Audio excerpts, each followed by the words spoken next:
Halo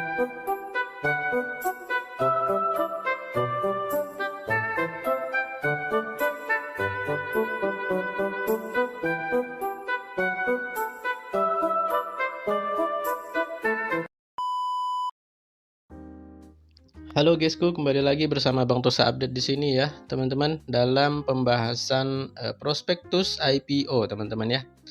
Nah, jadi di video kali ini kita akan membahas sebuah prospektus dari perusahaan yang sebentar lagi akan melantai di Bursa Efek Indonesia, teman-teman ya. Nah, kali ini kita kedatangan PT Maja Agung Latexindo Tbk, teman-teman, dengan kode sahamnya itu SURI, SURI. Untuk sektornya ada di healthcare, periode book building tanggal 13 sampai 15 November 2023. Rentang harga IPO ada di 160 sampai 170 rupiah per lembar saham dengan jumlah saham yang ditawarkan sebanyak 12.668.750 lot, teman-teman ya. Cukup banyak ini, teman-teman, untuk jumlah lotnya ya. Nah, jadi si Suri ini, teman-teman ya, dia itu merupakan perusahaan pembuat sarung tangan karet atau sarung tangan latex ya, teman-teman. Memiliki visi dan misi, teman-teman, menjadi produsen sarung tangan terbaik dengan kualitas produk dan layanan yang luar biasa, dan juga bertujuan untuk menjadi perusahaan manufaktur berkelanjutan yang menyediakan produk berkualitas tinggi berdasarkan kebutuhan pelanggan dan kepatuhan terhadap standar dunia melalui solusi inovatif dan peningkatan berkelanjutan, teman-teman. Seperti itu ya. Itu singkat aja mengenai si Suri. Kita akan bahas di sini dari segi underwriter, penggunaan dana IPO, struktur IPO, laporan keuangan, valuasi dan lain-lain ya, teman-teman. Saksikan video saya sampai selesai ya, teman-teman.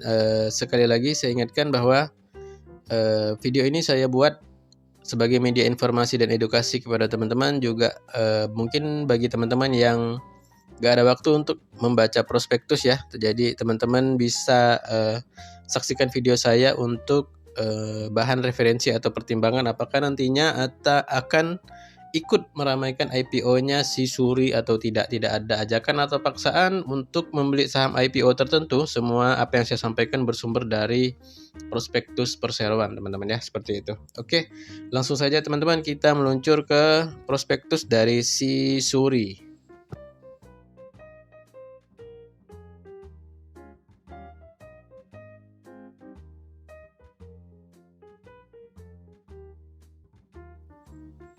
Oke guysku, ini adalah indikasi jadwal dari IPO-nya Suri ya, teman-teman. Akan memulai masa offering atau penawaran umum itu pada tanggal 23 sampai 27 November 2023 dan akan listing di Bursa Efek Indonesia pada tanggal 29 November 2023 guys ya. Nah, kalau dari segi jadwal ini Suri duluan ya teman-teman, tanggal 29, kemudian disusul dengan Ayam di tanggal 30-nya. Nah, ini kalau nggak ada perubahan ya teman-teman, seperti itu. Dengan penjamin emisi atau underwriter adalah PT Sinhan Sekuritas guys. Nah, Sinhan ini kode brokernya AHA ya teman-teman. Untuk di tahun 2023 ini teman-teman, kita cek historisnya atau track recordnya itu sudah sering sekali ya. Sudah banyak saham yang dikawal AHA atau Sinhan ini di tahun 2023 teman-teman ya. Yang terakhir banget dia mengawal saham IPO IOTF ya teman-teman, itu berhasil satu kali arah teman-teman ya. Bonus waran ya teman-teman kemarin. Kemudian sebelumnya lagi mengawal saham IPO AEGS teman-teman ya, itu tutup minus ya, tutup di zona merah 5%. Kemudian sebelumnya lagi mengawal saham IPO RSCH, itu dikasih hijau teman-teman ya, RSCH. Kemudian sebelumnya lagi mengawal saham IPO LMAX teman-teman, LMAX itu satu kali arah. Kemudian sebelumnya lagi mengawal saham IPO Inet teman-teman. Nah, ini sebenarnya masih banyak teman-temannya, cuman saya ambil 4 atau 5 track record ke belakang aja teman-teman ya. Dari segi historis ini si Sinhan Sekuritas ini sangat sulit ditebak teman-teman ya, kemana arahnya untuk saham yang dikawal ya, kadang arah kadang ARB, seperti itu guys ya. Ini agak berbeda dengan si UOB Kay Hian kemarin yang kita bahas IPO-nya Ayam ya teman-teman. Kalau si AI itu teman-teman historisnya itu lebih sering tutup di zona hijau teman-teman untuk momen IPO Hunter ya. Jadi kita dikasih cuan. Nah kalau si AHA ini yang susah ditebak teman-teman, ngeri-ngeri sedap ya teman-teman. Tergantung mood teman-teman, kadang dikasih hijau ya, kadang dikasih merah. Seperti itu ya teman-teman untuk track recordnya si Sinhan Sekuritas. Kemudian kita lanjut mengenai riwayat singkat perseroan ya teman-teman. Jadi PT Maja Agung Rateksindo itu berkedudukan di Kabupaten Deli Serdang teman-teman ya. Didirikan pada tanggal 25 Oktober 1988. Nah ini sudah cukup lama juga ya berdiri di Indonesia teman-teman ya untuk si Suri ini. Nah kegiatan usaha yaitu industri barang dari karet untuk kesehatan teman-teman ya. Dan juga kegiatan usaha penunjang adalah perdagangan besar, peralatan, dan perlengkapan rumah tangga. Seperti itu guys. Nah kita langsung masuk ke pembahasan struktur IPO ya teman-teman. Jadi dalam IPO ini sebanyak-banyaknya 1.266.875.000 lembar saham baru atau mewakili sebanyak-banyaknya 20% dari modal yang ditempatkan dan di store penuh yang akan ditawarkan kepada masyarakat dengan nilai nominal ada di Rp20 guys. Harga penawaran ada di Rp160 sampai Rp170 per lembar saham ya. Nah ini untuk rentang harganya nggak terlalu jauh ya teman-teman, 160 sampai 170. Kemudian kisaran atau nilai emisi dari IPO si Suri ini itu adalah sebanyak-banyaknya 215 miliar teman-teman. Rentang IPO-nya 202 miliar sampai 215 miliar seperti itu guys ya. Oke guys, selanjutnya adalah pembahasan mengenai rencana penggunaan dana IPO guys. Jadi seluruh dana yang diperoleh dari hasil penawaran umum ini setelah dikurangi biaya emisi akan digunakan perseroan dengan tujuan sebagai berikut. Yang pertama sekitar 49,45% akan digunakan sebagai capex ya teman-teman. Dengan rincian sebagai berikut. Yang A sekitar 20,26% akan digunakan untuk pengembangan bangunan gudang, pabrik, dan kantor perseroan. Kemudian yang B sekitar 24,55% akan digunakan untuk penambahan dan remodifikasi mesin produk ya. Mesin produksi dari perseroan teman-teman ya, secara garis besar akan dilakukan penambahan dan modifikasi ke mesin-mesin berikut teman-teman. Ada mesin former, fasilitas penunjang produksi, kemudian ada jalur olahan dan lain-lain ya teman-teman, bisa dilihat di sini. Kemudian yang C sekitar 3,11% akan digunakan untuk pembangunan fasilitas pengelolaan limbah perseroan teman-teman. Sedangkan yang D sekitar 1,53% akan digunakan untuk pengembangan software penunjang operasional perseroan. Nah ini adalah tujuan penggunaan dana IPO yang pertama teman-teman. Kemudian yang kedua ya, tujuan penggunaan dananya sekitar 50,55% akan digunakan untuk OPEX teman-teman ya, dengan rincian sebagai berikut. Sekitar 9,61% akan digunakan untuk penambahan daya listrik di area pabrik perseroan. Kemudian yang B sisanya sekitar 40,49% itu akan digunakan untuk modal kerja perseroan, untuk pembelian persediaan bahan baku dan bahan penunjang teman-teman, seperti itu ya. Nah ini kalau menurut saya tujuan penggunaan dana IPO-nya bagus ya teman-teman. Untuk capex dan opex dari perseroan teman-teman. Jadi untuk ekspansi ya, dan juga untuk modal seperti itu guys.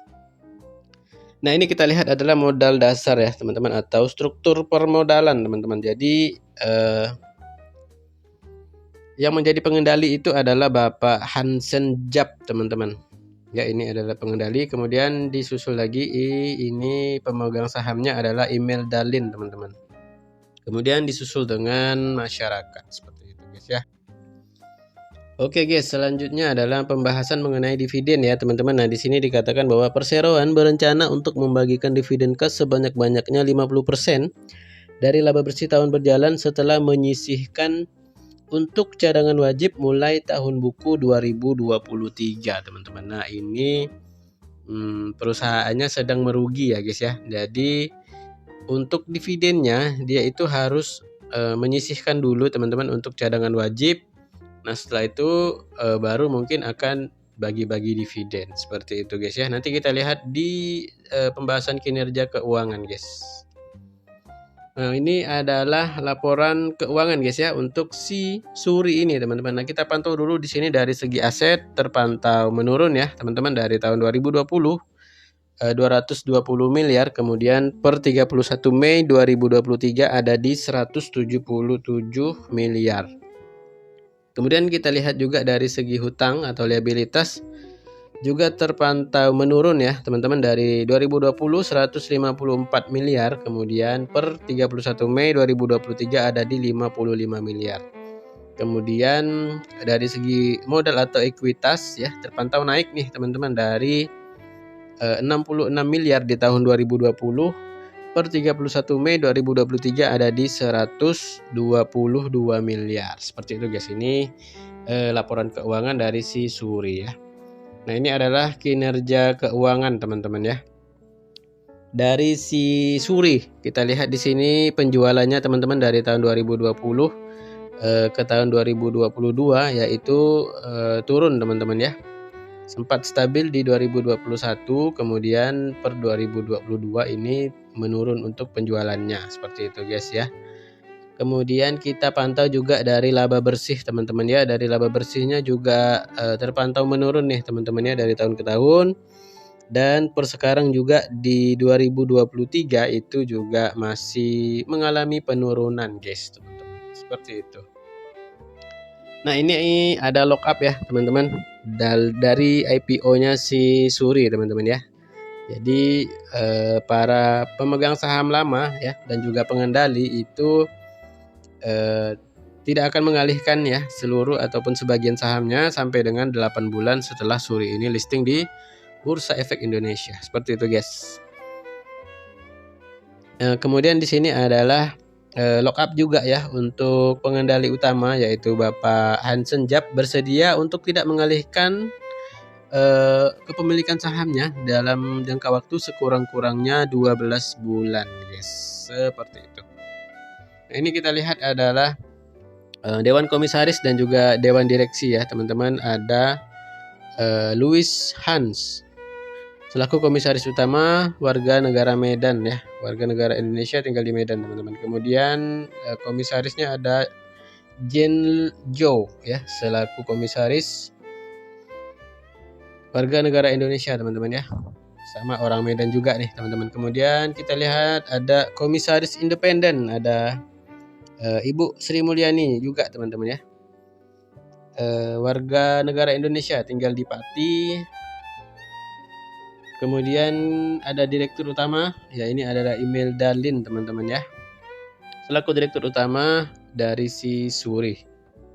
Kemudian kita lihat di sini ada Heri Pantunu, warga negara Indonesia ya teman-teman, selaku direktur keuangan dan juga ada direktur operasional. Nah ini warga negara India teman-teman ya, namanya Sastafu seperti itu guys.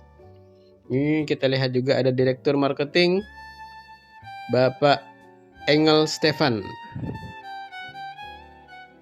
Oke guys, ini adalah foto dari lokasi pabrik ya, pabrik dan gudangnya ini teman-teman ya. Kita lihat di sini pabrik pengolahan sarung tangan beralamat di Jalan Utama 98 ya, Deli Serdang, Sumatera Utara guys ya. Ini kita lihat cukup besar ya teman-teman untuk lokasi pabriknya ya.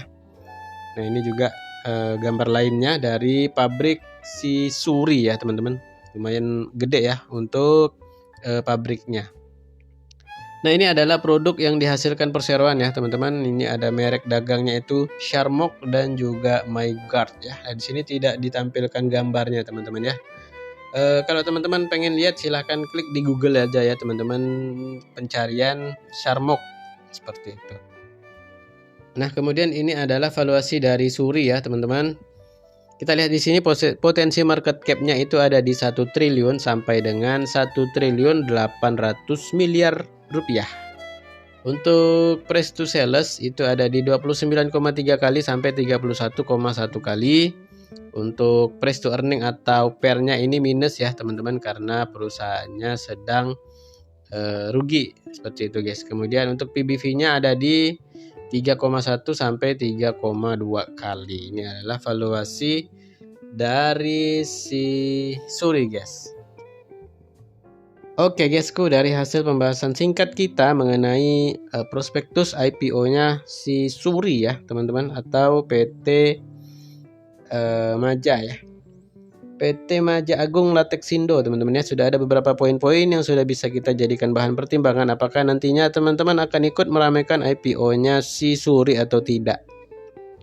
Yang pertama kita bahas dulu dari segi bisnis dan sektor usaha teman-teman ya. Menurut saya cukup oke ya, cukup bagus dan masih ada potensi untuk bertumbuh di masa yang akan datang ya, seperti itu guys. Dan kita lihat juga bahwa si Suri ini sudah berdiri sejak tahun 88 ya teman-teman. Jadi sudah melewati badai bisnis lah ya. Dan sampai sekarang masih solid ya, masih kuat bertahan di Indonesia. Seperti itu guys. Kemudian yang kedua dari segi underwriter teman-teman ya. Underwriternya ini susah ditebak guys ya. Karena IPO-nya itu ada yang ARA, ada yang ARB ya. Seperti itu untuk si Sinhan Sekuritas guys. Kemudian yang ketiga kita bahas dari segi penggunaan dana IPO. Ini menurut saya juga bagus ya teman-teman, penggunaan dana IPO-nya untuk ekspansi usaha ya, untuk CAPEX dan untuk OPEX ya. Untuk pengembangan usaha intinya teman-teman, bagus ya menurut saya. Kemudian yang keempat kita lihat adalah laporan keuangan perseroan ya, terpantau stabil ya teman-teman.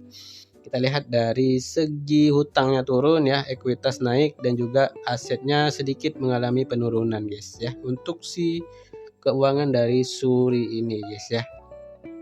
Nah di IPO-nya Suri ini teman-teman itu nggak ada waran ya teman-teman, dan perseroan baru berencana membagikan dividen. Jadi belum ada kepastian ya, karena mereka ini kan sedang merugi guys ya, sedang merugi untuk di tahun 2023 ini teman-teman. Jadi baru rencana akan membagikan 50% teman-teman, seperti itu untuk dividennya. Lumayan lah ya kalau misalnya jadi seperti itu. Kemudian dari segi valuasi teman-teman ya, menurut saya ini IPO-nya udah cukup mahal ya teman-teman untuk saham IPO seperti itu ya guys ya. Kalau saya sih mungkin ikut ya teman-teman IPO-nya si Suri ini teman-teman ya.